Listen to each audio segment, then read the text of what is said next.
Hello again. This is your cameraman Dana for this another update right now. And right now they're having like bulldozers, and let's hope they're not going to tear down like parts of it.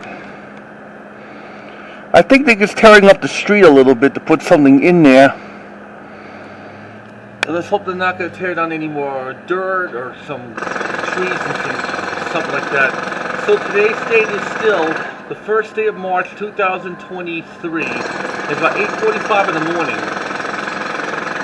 And this has been like the first 2 months when they did like the construction right over there at that garage.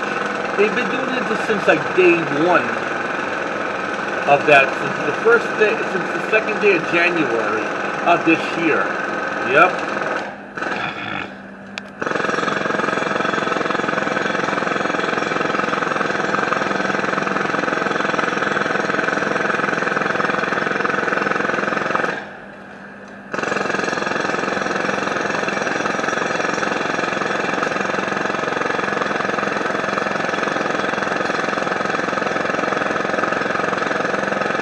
Well, that's your little update about this, and hopefully I'll see you again later for more of the footages of like what they're doing.